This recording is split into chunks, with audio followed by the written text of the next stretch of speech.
You're not tired. You're broke. Not with money, though, with energy. I want you for a second to think about your energy like a bank account. Every single day you wake up with a certain amount to spend. And for fun, let's just say you've got 100 units. That's the budget for the day. Now, let's be clear. Nobody's going to give you a top up at lunch. Whatever you got is whatever you got. And everything you do either adds to it, like a deposit, or spends it, like a withdrawal. Okay, so we're on the same page. So let's actually walk through your day. You wake up, and before your feet even hit the floor, you checked your phone.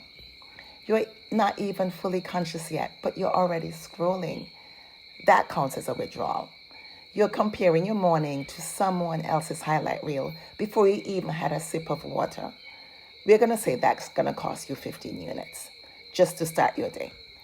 Then for breakfast, except it can't really count as breakfast because it's whatever was in your cupboard or whatever you grabbed that was really quick and it was something heavy and processed. And that thing is going to sit in your stomach for the next 3 hours just trying to digest and process. That counts as another withdrawal. And we're going to say it costs you 20 units.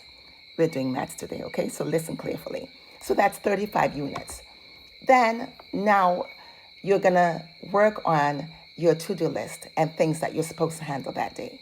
The things around the house, the jobs you've been putting off, the conversation that you keep rehearsing in the shower and in your head, but you're never actually having.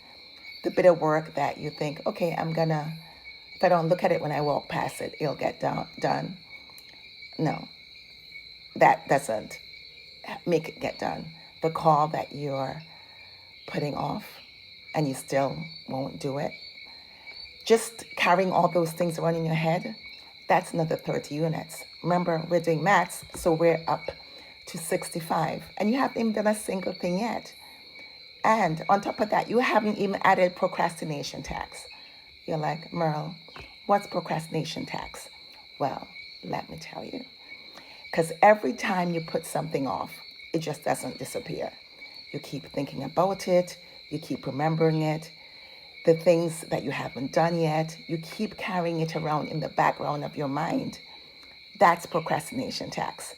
So say the original task would have cost you 10 units. When you add the delay and the procrastination, it's going to cost you double. So the 65 units that you haven't already spent, you're going to add the tax on top of that. And if the tax office is having a really good day, then they could even wipe you out. So you could end up actually not having any money left for the day or having only maybe 10 or 5 units left, depending on how the tax office feels. And so you might already be in the negative. And at that point, you're sitting down to say, I really need to get something done. But you're not even sitting down. By this time, you're so tired that you're collapsing. And the thing that you're saying is priority in your life, you're too exhausted to get that done. And you're thinking, I don't really have the energy for this right now. And you're absolutely right. You don't, because you've already spent it. And you know what? This isn't a character flaw. It's just a math problem.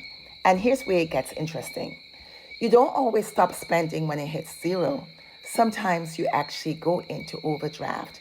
And trust me, there's overdraft interest because overdraft has a cost.